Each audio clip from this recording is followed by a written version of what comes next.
This week's episode is brought to you by NYXI and their Hyperion Pro Joy-Cons for Nintendo Switch. The Hyperion Pro is the best Joy-Con replacement we've tested to date. They look fantastic, they feel better than stock Joy-Cons, and the Hall effect sticks ensure longevity of them will outlast Nintendo's offering, as well as other third-party brands that still suffer with the dreaded drift issues. The super comfortable and ergonomic grip allow for easy long-time gaming. The programmable RGB lights mean you can customize the controller to your particular taste, and the gamer's reflex macro buttons are available to give you an edge. Plus, the GameCube-inspired purple option and the green Legend of Zelda-inspired variant really make the controller stand out. All this, and using promo code PvP, you can get 10% off. Head over to nixigame.com or use the link in the description. Hello, welcome to Podcast First Play, episode 296. I'm one of your hosts, Carl, and as always, I'm joined by a man who asked me what you call a Russian person with syphilis. Rotchakokov.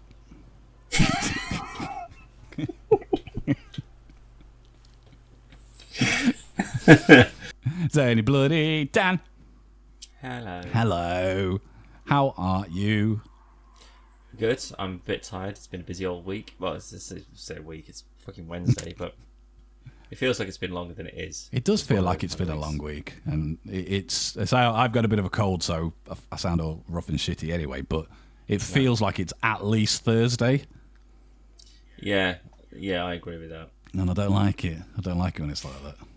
No, well, it's been quite a few months since I've had any time off from work, so I can actually spend some time with me. So I'm hoping that I can do that in the next week or so, maybe, because I think I need it. I've still got 7 days, Callum, that I need to use, and we're 2 months from the end of the year. I've got like 60 hours left to book. Yeah, so I'm hoping that I can take a couple of days off just to sort of catch up on some sleep and some games and some films. I had yesterday off because I was having my ceiling, you can't see, but I was having my ceiling replastered. And as you know, Dan, I've been decorating and I did all this wood, all this paneling and stuff, and then... It's looking good, mate. It is, but there's plaster all over the fucking walls. So I need to repaint everything. So I wasn't happy. I said to him, don't worry about the floor. I've already got paint on it. I'm taking it up. I'm going to put new flooring down anyway, so don't even worry about it. Got none on the fucking floor. Was he just throwing it onto the ceiling? I mean, to be fair, the splash was just... You can see it on the TV wall, which, by the way, the paint we used for that was 48 quid a tin, right? On the feature wall, and you can see like where he's got it on, and then he's tried to get rid of it. It's just made it worse. Oh, for God's sake! I'd be sending him a bill for that. To be fair, like I said to Zoe, what we should have done, as a normal person would have, they would have done this and then done all of this. But because it was one of them, we probably should do that because it's going to get worse if we don't get it sorted. But that was after the fact, so that's on me. Anyway, Dan, I've got some big, fat, delicious, but also bad news. Okay, so delicious and bad don't tend to be in the same sentence. Well, obviously, we're big fans of the Marvel movies. We've done a lot of podcasts on them. We've done a lot of podcasts about like spoiler casts and everything else. And I think you say we're quite heavily invested in all of the movies, even the bad ones. Yeah, to a fault almost at this point. Disney's removed Blade from its 2025 release schedule. Oh, thank God! Thank God. That is absolutely the one. They'll be like, get that one right. Yeah.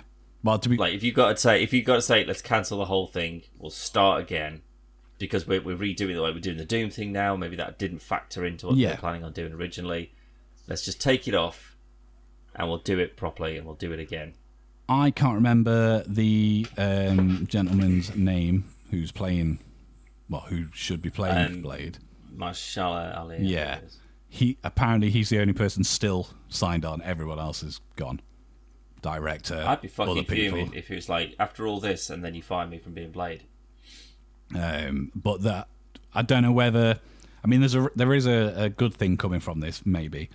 But I don't know if Wesley Snipes showing up in Deadpool and Wolverine has had any kind of impact.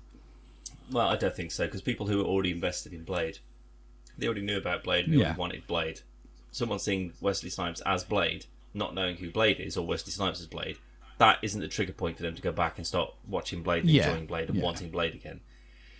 But I think that because he's technically already been in the MCU as Blade, so I think you're probably going, let's not just sort of knock it on the head completely. Let's get him in the suit.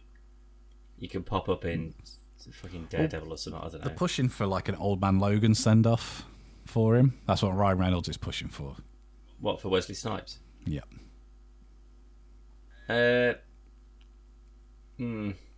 Also, he went to jail. How's Disney okay working with him? Most of the big stars have gone to jail. So that's what I mean. You can't fire James Gunn for a tweet, and yet this guy is like, oh, tax evasion. He went to prison for. Yeah, sure, get him back in. Robert Downey Jr. Drugs and alcohol abuse out the arse. He can be our main lead, and we'll pay him $100 billion a year or whatever. That's what I mean. Like the ones that did like genuine crimes have been okay, and then like you say, James Gunn just did a tweet that he did before he even worked for Disney. Yeah. He got fired. Yeah. But they've already got a movie lined up to take Blade's place in the schedule. Predator: Badlands will now inherit the November 7th, 2025 release date, with Prey director Dan, can't say his last name, Trachtenberg. I'll put it up in text.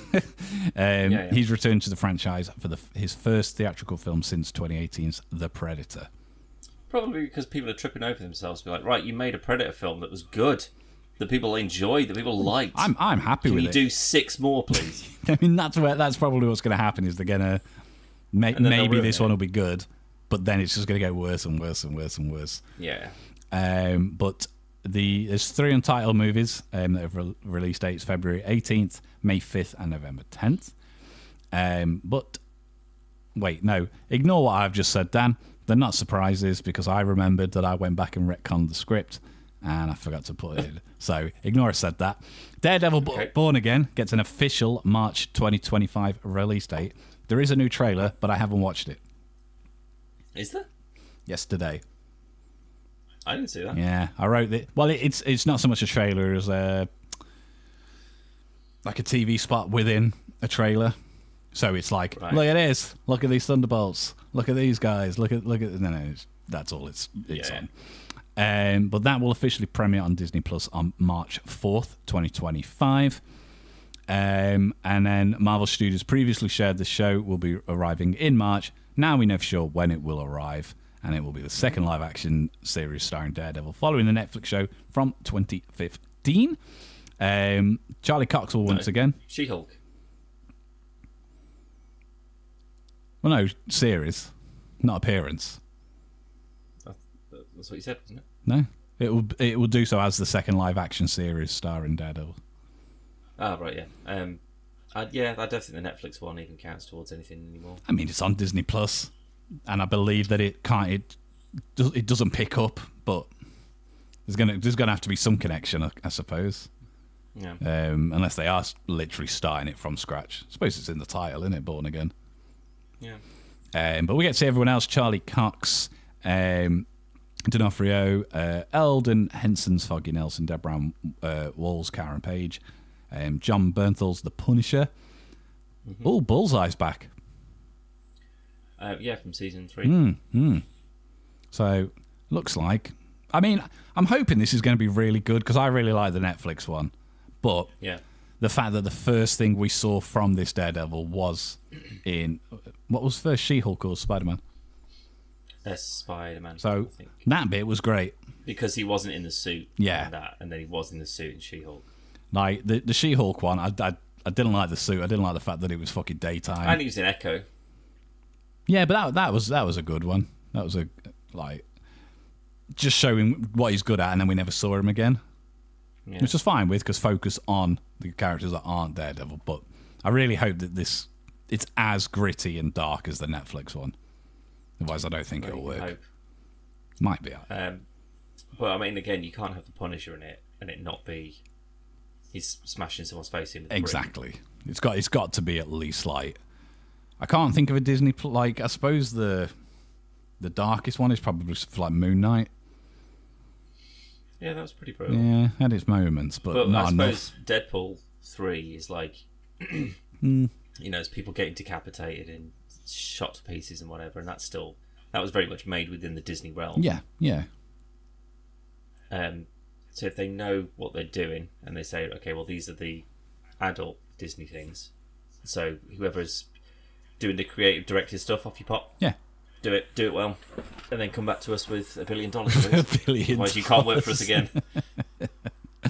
The next one we've got, though, is in June, which is Ironheart. Yay.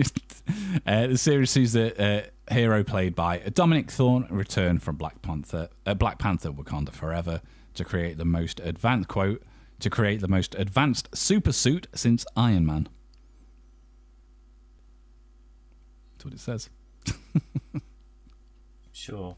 I mean, I would say that Black Panther's suit is a more advanced suit than Iron Man's, to be fair. I mean, do you think this kid off the streets can create a more advanced suit than Shuri that has access to? I was going to say, if she's like, I'll, because I don't think you need Ironheart, you just need Shuri. You just say, hey, can you just knock me up a suit? She'd be like, I'm kind of like running Wakanda now, but yeah, give me 20 minutes. I've probably got some specs lying around for some shit that I was putting together, like, this one, some just in the back of the wardrobe. Yeah. Nope. I'm not overly confident about that. It's mainly because whenever any of the sort of the female-led ones that they're doing at the moment, the Black Widow, the Marvels, Miss Marvel, they're not being handled particularly well. And it's not because, and I'm not, jumping on the women are bad, the bigger bandwagon of just sort of like, oh, girls, boo. But it's just I'm just sort of like, oh, I want you to do this properly, like Captain Marvel in like Endgame and Infinity War. I quite like Captain Marvel, like her solo movie, but her inclusion in Endgame and stuff like that was great. And I was just like, fucking hell, more of this woman, please. And then the Marvels was like, oh, we've got a song and dance number in it. Shut up. That was a bad film. I just didn't enjoy it. I've not gone back and watched it. I've watched Captain Marvel multiple times, but I've not seen that more than once. I didn't. I skipped past most of it.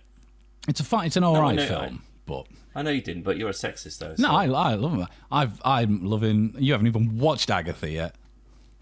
No, because I was saving it up. No, because you were like, nah, it's got a woman lead. I'm not watching it. Boo, women. But my problem with Captain Marvel is I don't think Brie Larson is not necessarily her fault, but it's like they don't give her enough to do. And like same as, to be fair, like Chris Hemsworth Thor, with the exception of Ragnarok, the solo Thor films I don't particularly like, but in an ensemble film he shines really, really well when he's got all the bigger stars to bounce off. And like you just said, like in Endgame and stuff, Captain Marvel's fucking brilliant. But again, I don't think Brie Larson's a bad actor where she can't carry her own film. It's just I don't think they know what the fuck they're doing. And it's a bit of a shame, whereas something like in Agatha, she's fucking excellent. Not Captain Marvel. Yeah. No, what's her name? She's like, I love that actress. I can't remember her name now. Like, she's been in so many things. She's fucking brilliant. I've been rewatching Brooklyn Nine-Nine, and I didn't realise she's Charles's ex-wife. Who has his sperm hostage. Yeah. I know. She's like dropping the sperm out the window. Yeah. It was that one. I didn't know it was her, but like she's in Parks and Rec. She was in Step Brothers. She's great in Step Brothers. She's a great actress. She really is. I genuinely really like her, and I'd much rather watch a show about Agatha, and like I am quite looking forward to watching Agatha. But I don't necessarily agree. I think that Brie Larson is quite good. I just don't think that the Carol Danvers that she seems to be, or like the vibe that I get from her, is that she's like a military trained fighter pilot. She just seems a bit too fairy, I guess. Like not someone who's like grounded in like people who are in the military. Not to say that they can't be. It doesn't seem to have the weight behind her. And again, I don't really mind that. It's all make believe at the end of the day. No one really gives a shit. But no, it's one of the best. I just don't think they've just not written the Marvels just well enough for anyone to go, yeah, give me more of these, please. Yeah, it seems hodgepodge is the best way I can think of describing it. Where it's just we need to get them together. We've got to branch this story out. But they're making an ensemble film in the way that DC did it. yeah, they just sort of said, right, we got one series, like, so 8 episodes of Ms. Marvel, and she had 1 episode where she actually had her abilities. Yeah. And then we had, what was it, Photon, and she was in, like, 1 episode of WandaVision with some element of ability. Stick them all in a movie, though, and they can play off each other. It's like, we haven't established what they can do well enough yet to know how they're all going to work together. Yeah. But, like, the teleporting stuff, that was all cool. Like, they could just sort of switch places or whatever. Had some great moments. Yeah, that was really good. At the end. But tell me this, Callum, who was the villain in that? Disney. It was just some woman. It was that woman who wanted the bracelet. Or something. I'm sure. I genuinely can't remember. Yeah, she wanted the bracelet that Kamala had. She had the other one. Oh, yeah. But it was literally like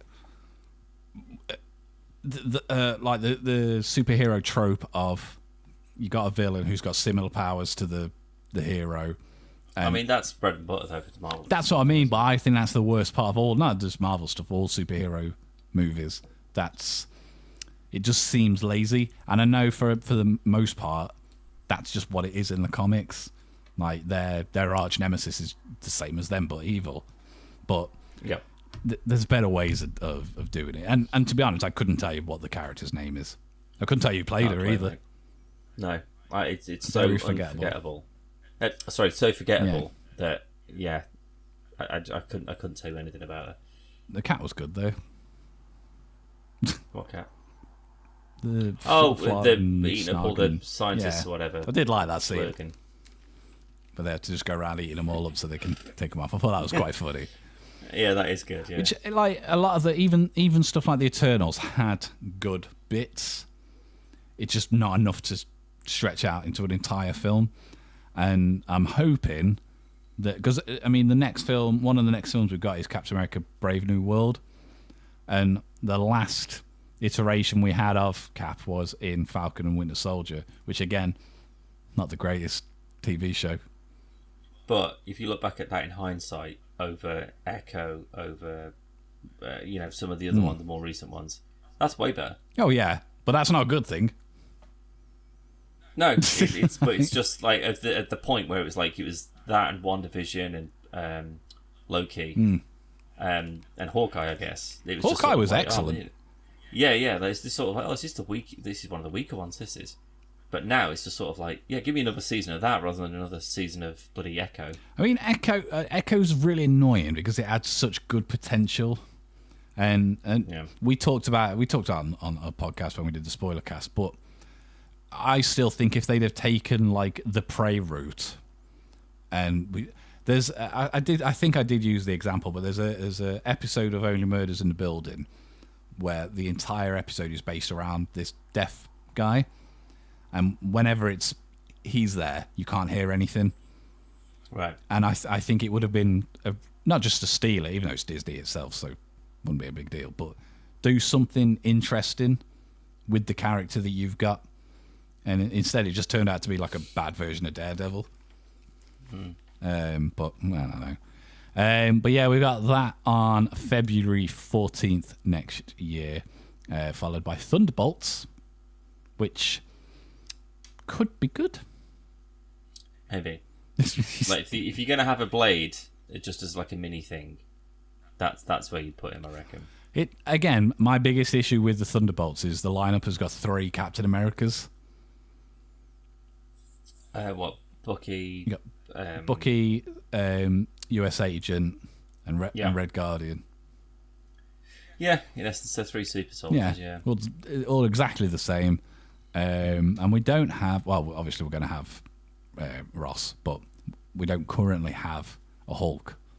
Because I thought when we had Abomination back in She-Hulk, I thought he was going to take the place of Red Hulk instead. But obviously, we've got Red Hulk because Mr. Harrison Ford is in. But do you think he'll be in on the team?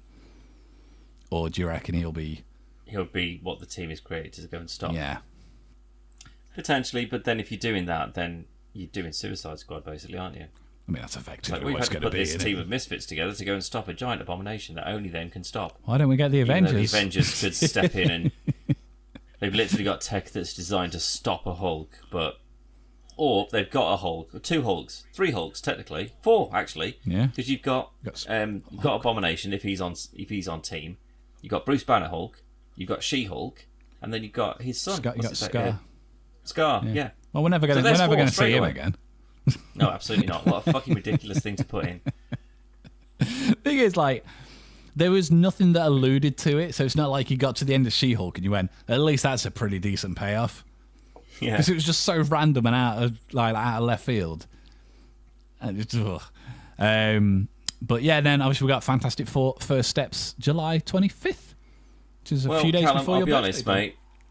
That is probably the only one that I'm going to go and see at the cinema. Because it's the only one that I'm genuinely excited about. Because I'm just sort of like, right, the bar is already so low. There is no way that they make this, and this is going to be the worst Fantastic Four film. I mean, there's potential. No, they can't. It can't happen. Which means that this is going to be, by default, almost the best Fantastic Four film. Which means that could set up a whole new thing where it's just like, okay, well, we can start doing more of the Fox stuff now. We can do mutant stuff, and we can do Fantastic Four stuff, and we can do Galactus and whatever. Because people are into it, because we've actually managed to pull it off for a change. This is going to have a lot of hands-on. It's not being released. It's going to have a lot of sight on it. Yeah, because of what it is, because it's connected to Downey Jr.'s Doctor Doom. It can't be bad. It can't be, otherwise it ruined the next phase completely. Yeah. So it's got to be, and it's a bit of a tall task to take, but it's got to be like Endgame level good. It's not going to be that good. No, I don't think it's going to be that good, but that's what people are going to look at. Like, people still look at that as that's the height of the MCU. Oh, 100%. And this needs to get to the same kind of heights in order to carry it on. I think that it needs to be. I think it needs to be at Guardians heights. Like, it needs to be. It's a new ensemble team, and you're doing a new ensemble movie out of the gate. So it's new. It's characters that you're already aware of, but it's a new casting. It's a new setting. It's new everything. So it's not anything to do with any of the other ones. And the only connection that we've had to the older ones is in Deadpool. Yeah. And that was sort of like its swan song, which means that now this is a complete restart. And you're starting off completely fresh footing. Yeah. Plus it's in the past. Exactly. Which gives them a good... Yeah, because then you can have wacky 1950s Jetsons, like silly tech, rather than just everything's lasers and nanotech. And that's the biggest problem with any modern gas film. That turns into a machine or whatever. Like in certain stuff, like even things like Mission Impossible, where it's just like unbelievable technology. And I know a lot of the stuff in Mission Impossible was based on things that probably could have existed in years gone, but I really want this to lean into the silly. Like Jetsons is an excellent, like, not in space and stuff like that, but just the fact that it is this. It looks like a toaster, but it's a teleport device, and just sort of like really wacky things. I think would be I think it would ruin it if it didn't. Mainly because it needs to be more of a comedy, I think, rather than bit more serious... light-hearted. Yeah. Rather than the Fan 4 stick where they went super dark, super gritty. Although I still think that's the best looking version of the thing so far. But again, that's out of 2, mate. One's CG and one's real. 4. Got okay, and then 2. So 2 are real. Even though I'd say that one probably looks better. It's more accurate. What, the unreleased movie? And then 1994 or whatever it is. Thingy from Arrested Development. No, that was my 4. No. No, I mean, to be fair, like, I think what was his name? Chitlis. Michael Chitlis. Yeah, I think he was a really good thing. I just wasn't a massive fan of the suit. I don't know. Again, I think that given that it's like early 2000s, I think that's pretty incredible. The fact that you can move around in it, and you can talk in it, and emote in it to a certain degree. It was more just the height and everything. Like, he's meant to go toe to toe with the Hulk, and that guy. It's one of those things where they've just nerfed him unbelievably, because there's not many things that should be able to stop him. Yeah. Like, he's one of the strongest characters, isn't he? So it just sort of like, you can like crush a car off screen, but you just. I suppose that's budget and stuff as well, though, isn't it? Yeah, I guess. Because it's just they're just not done him justice. Not yet, and I think again by default they're the best movies we've had of Fantastic Four. Like Fan Force, it was fucking dog shit, and every possible fucking aspect of it. And I think this is in a good position to be the new shining star of the Marvel Cinematic Universe, if it's done right.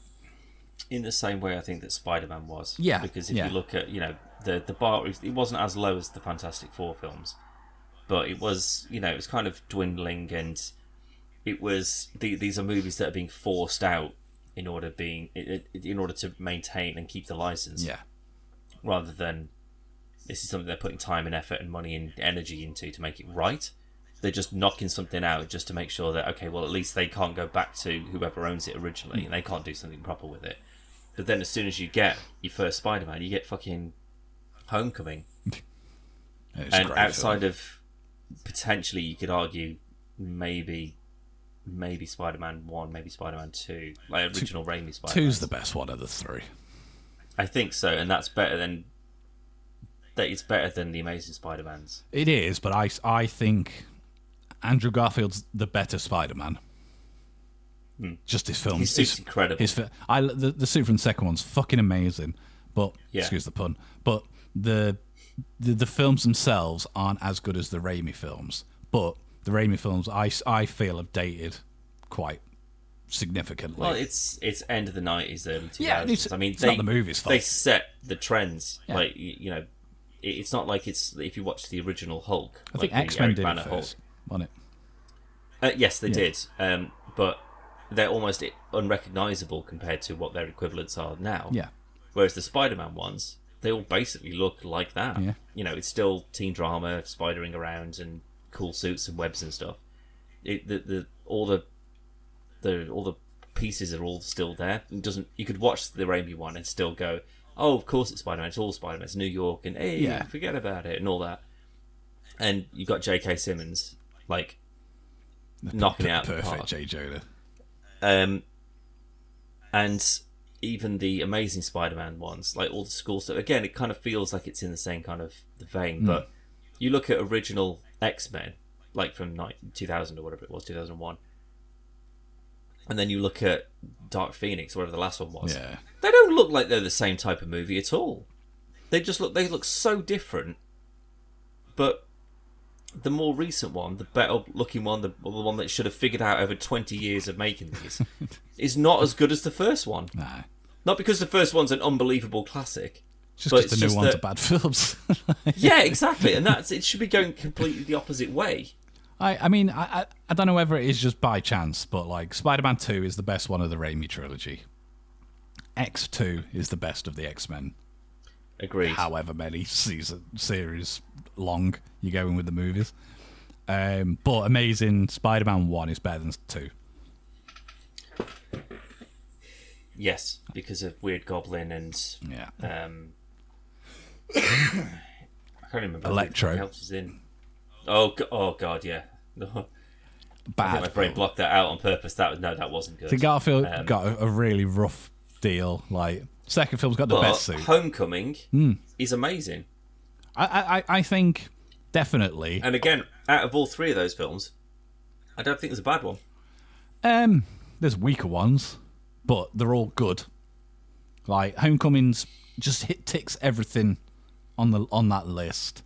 Far From Home, again, is really good, but it suffers with CGI monsters. But it's part of the plot, and it's explained. Also, you can explain away, like you go, well, the tornadoes and stuff don't look great. And you go, well, yeah, but they're like holograms from a drone. Yeah. So the datedness of it, you can attribute to, well, it's because it was never real in the first place. It's never supposed to be real. It's never supposed to look real. So you can kind of explain that away.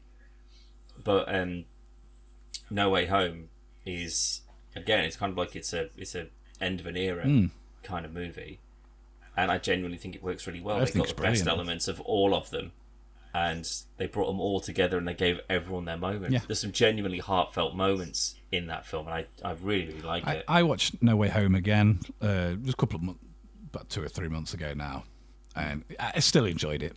Like, as with a lot of films, there's some bits where I'm just like more annoyed. I go, that didn't need to happen, and this bit didn't need to happen, but it moves the story, so you can kind of forgive it. And I know a lot of people aren't happy that like Tom Holland Spider-Man is Iron Man Jr. But I think it works for that. But it's not because Spider-Man in the comics was Iron Man's protege. But this Spider-Man that they've set up was basically recruited by Tony Stark. Yeah. Because he was, he was a kid with the right heart, but he was also, he established right from the outset that he's a bit of a tech nerd. He just can't afford to be Tony Stark. So instead of like having the kid in Iron Man 3 is just like, I'm an incredible mechanic and I'm 6 years old. Like this one, it seems far like you said, he's at a school that sort of like recognizes like technology and it's sort of encouraging that. He's seen to be good with his hands and he can make things, and his costume's a bag of shit, but it's because he's made it from scratch. But even the fact that he made it from scratch impressed someone like Tony, where it's just like, how did you make these web things? It's like, this is amazing. It's still more believable than Tobey Maguire's Spider-Man making that costume. But that's the thing. That Peter Parker did not make his suit. Tony Stark did. Yeah. And that's someone with however many infinite decades resource. and infinite resources and design. He's made his own costumes a million times. All he's done is gone Spider logo, web cartridge thingies, and like he's like 15 or something, so I don't want him to die. So a bunch of James Bond gadgets to kind of like stop him from getting killed, basically. Which makes sense. Yeah, absolutely. But if Tom Holland had just gone, I've got a great idea for a suit, and then that's what he managed to pull out the bag, you'd be like, no, mate, you haven't made that. You haven't made it, and it doesn't seem believable. But like the mini Iron Man Jr. thing, it makes more sense for him to take that role as like a permanent Iron Spider than Ironheart to just be like, hey, I'm on the scene now and I built an iron suit. Exactly, yeah. That's a much better in that light way of looking at it. Yeah, so you don't need you could have him still with like Tony Stark's resources, and he could still design robots or whatever, or just get Jarvis to do it, because he may not be a roboticist, but he could be like, okay, well, you've got an entire factory that makes the Iron Legion. How about an Iron Spider Legion, and I can give you the web fluid, or like additional stuff like the disaster relief guys, where it's like threads that are made from spider silk or whatever. Like that would make more sense than just here's a new person and they're now Iron Man. Because that's the only thing that's ever going to, even if they explain it well, she's always going to be, but you just replace it in Iron Man with Iron Man. Be as good. Yeah, because it's big boots to fill. And I know at the end of No Way Home, they went kind of pushed away from like, he ain't going to be going to space. He's not going to be doing Avengers level threats. This is just friendly neighborhood Spider-Man. He's got a Lycra costume that he has made himself. But I feel that that's only because Robert Downey Jr. isn't Iron Man anymore. And he just didn't. Hopefully it will be a good move for them. But I never liked Tobey Maguire's suit. Like, I think it was great for the film, but I don't think it's the best live action suits we've had. But it was the only one where it didn't make sense. He just had drawings. And it was just like, there's no way he made that suit. Sewing machine suit. Yeah. Like, there's no crossover in it. Whereas at least Andrew Garfield, at least his went like the Kick-Ass route, where he was like ordering different bits from places online and slapping it all together and stuff. And even tried to explain like with the like the soles of the shoes and everything else, which even the comics haven't delved into. Like, if he's got gloves on, he shouldn't be able to stick to the ceiling. No, unless those needles or whatever they are, like his hairs that are coming out of his hands, are like 3 inches long. Exactly. Yeah. They should be barehanded or barefoot. Yeah. And that's the only way you can walk at walls or whatever. But I like the Amazing Spider-Man 2 suit is so good, and that's the suit I always used in Spider-Man 2 on PlayStation. It's my favourite suit.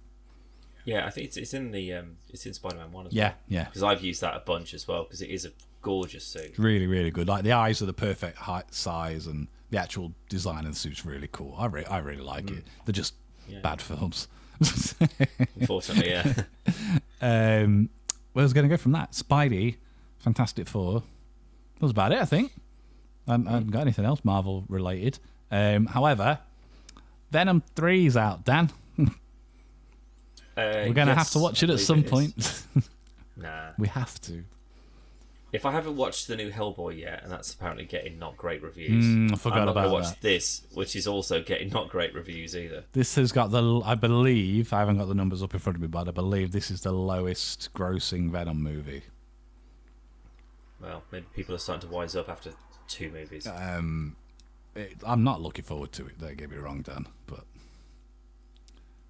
what are your expectations? None, and I don't care. It can't be worse than the second one. No, we probably can't. It might be worth, before I finally, however I'm going to watch that, it might be worth watching the first 2, just to reacquaint myself. Because I think watching 2 and then going straight into 3 would give 3 an advantage that, at least it's not as bad as 2. That's a good point. That's a very good point. Or it'll be like, God, they're just as bad as each other, these. I mean, there's no way it can be worse than the second one. That's impossible. The second one. I don't like the first one, but comparatively, it's a far superior film. They're both bad. Don't get me wrong. But if this is like the swan song, then they've got to put something into it. And this is leading up to Craven as well. Need to get that Sony train proper hyped. But again, you can't call something The Last Dance, which means that, right, we're not doing any more of these. They're not working. People hate them. They still make money though, which means that we could potentially keep churning them out. But if we want our own little multiverse, why would you kill off the character that started it? Well, not kill him off, sorry, but I mean, why would you go, well, that's the last one of those ones? We don't know if it is. Well, I imagine that Tom Hardy's basically going, oh, fuck it, I'm not doing these forever. Well, from what I saw a quote the other day saying that given the chance, he would play him forever. Or them. Yeah, by that, I think he means that, right, whenever they give me a script and they tell me what the film's going to be about, if they do that, that's what I'm signing up for. But usually whatever they pump out at the end is not good. Unless he's trying to, like, weasel his way into the MCU. I'm done with this now. I'm available. No, I think if anything, it will be like, right, the Venom symbiote we can just use for whenever. We can just keep slapping that on whoever, and then they're the new Venom. So Tom Hardy can go his own way. Need to get but some didn't they leave Venom. some of the symbiote in the MCU though? That was in the end of, I think, the second Venom movie, where it's at the bar, and they traps him in, and then he gets sent away, and then the next actual MCU film retconned it. Why? Because which one? Off the top of my head, I can't remember. We'll have to Google it. But the Sony did it without Disney knowing, and everyone's like, "Oh, he's in this, he's in the MCU," and then whatever the next Marvel film was, retconned it. Because wasn't he in? I think it was No Way Home. I think. Yeah, and then he wasn't he snapped? Yeah, and sent like, back. Turned to dust. I think that's the retcon where he gets sent back. Was he Doctor Strange? I can't remember. Off the top of my head, I can't remember, but it did seem to be because it didn't feel in place for the movie anyway, and then from what I'd read, that was basically Kevin Feige just going no. But if you don't want it, we don't want it. Don't get me wrong, I think Tom Hardy could be a good Eddie Brock, but Eddie Brock's supposed to be a dick, but that's what I mean. He's not in these films. He's not even an anti-hero. He's just a hero. No, he's just sort of like, he's an activist journalist, trying to uncover the awful things in the world. He'd probably make a better Flash Thompson. Make him into Agent Venom. Yeah, maybe. Yeah. I did see a post the other day saying The movie might have been bad, but Topher Grace's Venom is far scarier. Topher Grace's Venom is far scarier than Tom Hardy's Venom. Like, no fucking chance. Like, of all the things that they got right with Tom Hardy's Venom, it looks real good. Yeah, the physicality is pretty decent. And the Spider-Man 3 one, it's literally a kid in a onesie. Like, there's nothing scary about it. Scary, they got paid for it, and that passed the green room and everything else. What else? Have you got Call of Duty working yet? No. Still no? I'm like 6 missions in. Every time I'm going into it, it's like, it didn't exit last time properly. Do you want to enter in safe mode? You click yes or you click no, and then it goes, and then just quits out. And then because it hasn't quit out properly, you have to and do then it the again. one time it does go in, and I was like, right, okay, at least I can just exit straight out of it now, and then it won't say that it's crashed out. It comes up and says, there's been an update, you've got to restart. So as soon as you click restart, then it goes back, it doesn't restart it, then you click launch and it goes, it didn't exit properly. Fucking hell. Every time, I'll literally do it now. Live reveal, here. I was really annoyed, because I'm not a big Call of Duty fan anyway, but I'd heard the campaign's really good on Black Ops 6. So I've heard something similar. I played one multiplayer map of Black Ops 6. No hardcore mode, which is what I've been primarily playing on Modern Warfare 3, which really annoyed me because it just seemed like it was the beta version of the multiplayer, but it's just sort of like a bit of a loadout thing, and then it's just quick play and that's it. Now, you said that potentially they're just going to add additional modes or whatever. Fine. Probably will, I reckon. But you can't. Okay, run in safe mode. Did not quit properly. Do you want to run it in safe mode? No. Loading. Here goes the load. So it is opening. It might work this time, guys. If it is, mate, we're ending this. We may have fixed it. So it'll come up, it'll do the Marvel this logo isn't just a thingy. you thing, though, is it? This has happened to quite a lot of people. There's certainly reviews on Game Pass and stuff like that as well. With just people saying like it's full of cheaters, and it's not loading properly. They can't get past the splash screens. So I haven't had any issues. Right, okay, update requires restart. Restart now. Now, typically, when I was playing it just as Modern Warfare 3, which it would do this every now and then, it would exit back to the main screen, and then it would open up again. Well, it would open up again. Oh, fucking hell, are you kidding me? Was it worked? Yeah. Bear with me. Bear with me, folks.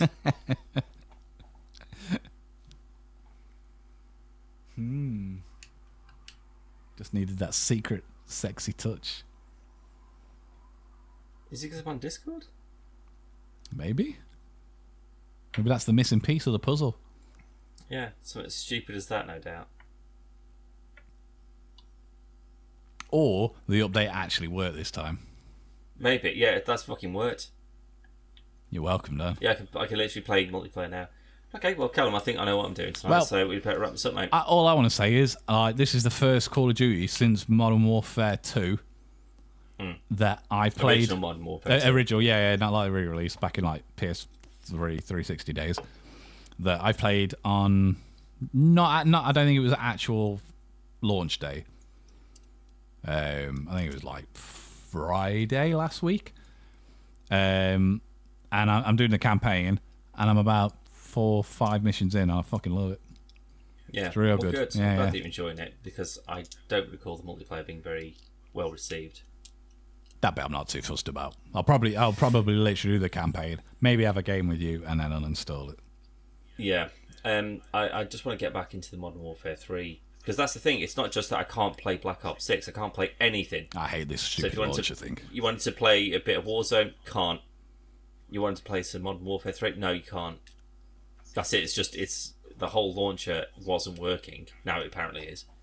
But why, Callum, are they not integrating all of the historic Call of Duty titles into this? Why isn't this a hub, a Call of Duty hub? We don't want also, that. make it browser based. Don't want any of that. You launch from the browser. The browser's going to work every time. It's not working with a couple of games, so you don't want to add more to it. But Battlefield did that. There was a browser. You sign in on the EA Battlefield thing, and all the Battlefields that you had, you could just click launch, and it would just launch the game. That one, yeah. And then your other screen was the map. Yeah. So your mini maps where you can sort of see everything. So instead of looking at like your little thing, you've got this huge screen next to you. That's all your Battlefield readout. Almost like they thought it through, Dan. Exactly. And again, they've got a long, drawn-out history of making games, and they want to kind of put them all together. But if you want a hub, a Call of Duty hub, regardless of whatever's happening to the games, they need to be separate things. Yeah. Like, that has to work regardless of if your games don't. Like, so you should be able to launch it and see, there's Warzone. There's Warzone. There's Modern Warfare. There's this, there's this, there's this, there's this. And if you try to go on it, it says, nope, you don't have that one installed. Yeah. And it'll let you install it, and then you can access it from there. Well, most of them. I mean, any launcher, but I hate the fact that I have to open the stupid Call of Duty thing, and then I got to scroll through 4 different pages to get to the fucking campaign of the game that I want, and then it goes... Yeah, because they don't give a shit about the single player. No, but... Here's the battle pass, you haven't signed up for it yet. Here's the store. Here's what's new. Here's a seasonal thing. Here's a gift that you can unlock. Then there's your other game modes that, sure, if you're not here to just spend money, then fine. But then you open it and you go, Black Ops 6. Then it goes, cool. We need to open that, though, so we'll have to close this. And then it opens it, and then it opens Black Ops 6. And it goes, oh, I've got to do an update, so we need to close this and relaunch it again. So why can't I just select it from the fucking screen? And then that's the one that it loads. It's fucking stupid. It feels like it's a beta launcher that's just not working properly, but it's affecting all the games that have been fixed over the last couple of years. So, like, Warzone works fine now, but I can't access Warzone because the new one has broken everything. But it seems to be working now, though. Stupid. Yes, well, that's fine. I bet you anything, though. As soon as we finished up here, mate, I'm going to click go, and it's going to go. Now I'm going to take 25 minutes to install some shaders. Yeah, you need to preload these shaders before you can open it. Every time. But the shaders seem to take forever. I've just installed MechWarrior 5 plans. Because why not? But that was 67 gig, Callum, and that finished in about 15 minutes. But most of the time when I'm when I'm launching Call of Duty, those shaders take forever to load up. Starfield has about 5,000 or 7,000 shaders or something like that. It does not take that long for even Starfield to load that shit. There's a lot of stuff where sometimes you could look back and you go, oh, Starfield wasn't on Mayhem.2 or whatever. Maybe it took a bit longer stuff. But I've noticed, especially we've got a review coming up for M7 Pro mini PC. And Call of Duty takes a fucking long time to load on that. And you might go, maybe it's because it's a mini PC. Everything else fucking loads quick. Yeah. And it runs better. And like Call of Duty is only on, I think it's on high, Modern Warfare 3 is, but it's literally that loading the shaders, and it says in the fucking corner what it's doing. No other game does it. Open Fortnite up, loading shaders, it's still loaded up nice and quickly though. Just Call of Duty just doesn't seem to be, not even the game optimized, just launching it doesn't seem to be optimized. But and because Black Ops 6 works for me, so. Yeah, well, give it 6 months and maybe all these kinks will be ironed out and it's a bit more stable. Just put them in Game Pass, literally in there, so you can just go and want to play that one. Yeah, that one. Yeah. That's what it should be. Rather than having to go through one main thing. Yeah. Maybe they'll knock it on the head and just separate them out. Hopefully, just have like your hub thing for your store, and that's literally it. Yeah, so you go into the Call of Duty page, and then there's Modern Warfare, and then add your older ones in, and Warzone or whatever, and you can just select whichever ones you've got installed, or choose packs to install, or whatever. You're right, you know, if you put in a big thing that you own Activision now, and you want that to be a big part of Game Pass, make a dedicated Call of Duty section. Yeah.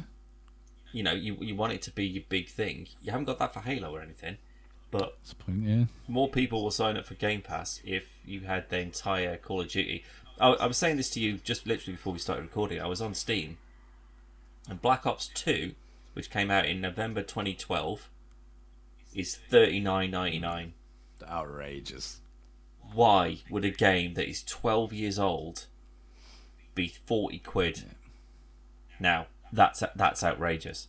So you want to put all your Black Ops 1 to 5, your Modern Warfare's, your original ones, your remastered ones. You've got Modern Warfare 3. Why is it just Warzone, Modern Warfare 3, and now Black Ops 6?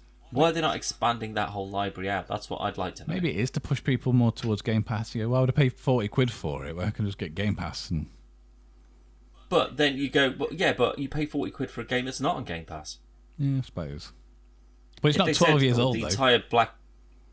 What? But what I'm saying is, like, why would you pay 40 quid for a 12-year-old game when you could just play it on Game Pass? Which, over the course of a couple of years, you're going to pay more than 40 quid, but you get access to hundreds and hundreds of other games. That's all about.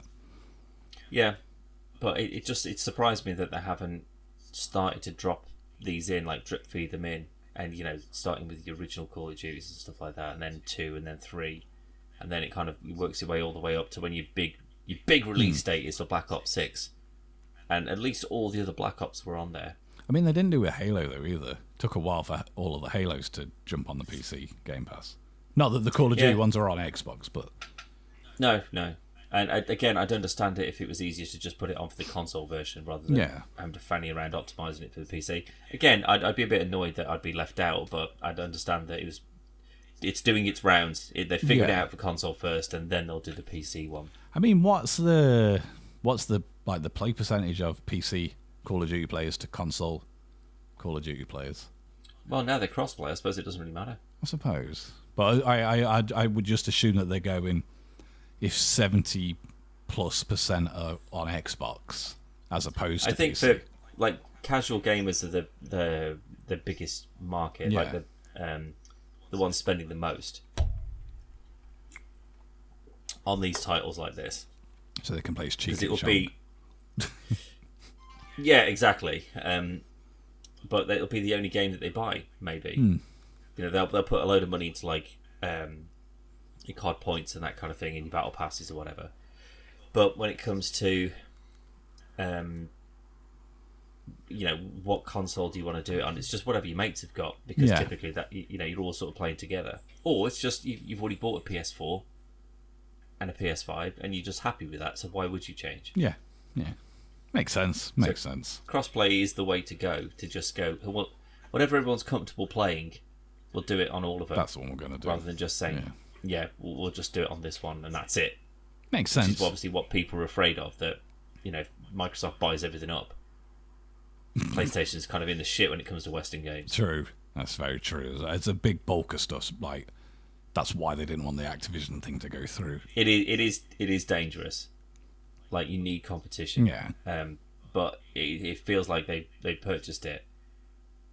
And as of yet, I haven't seen any plans. Not to say that I've been looking necessarily, but I haven't seen any plans that sort of like, here's all the stuff that's going to be on Game Pass. Get excited. Maybe they're holding stuff back as well. Maybe should you want to build up your crescendo of Black Ops 6 coming out by when have doing we got the next show? Black Ops 1, 2, 3, 4, 5. We've got a showcase this year. Because it'll be next year now. Year. Yeah. So I don't know. Maybe we'll get the last night finally. It's been 10 years since that was fucking dropped. Anyway, we're going to wrap it up there, young man. If you want to see more, you can go to podcastversusplayer.com. It's all going along the bottom of the screen where you can see more podcasts, let's plays, reviews, lots and lots of stuff. Head over and check it out. Dan, thanks for joining. Hopefully, Thank you. Black Ops 6 works well for you. Well, whilst I've got this tiny window of time where it is, I'll see if I can get into the campaign and give it a go. Get a few missions out of the way, maybe. Yeah. Excellent. And we'll see you on the next one. Bye.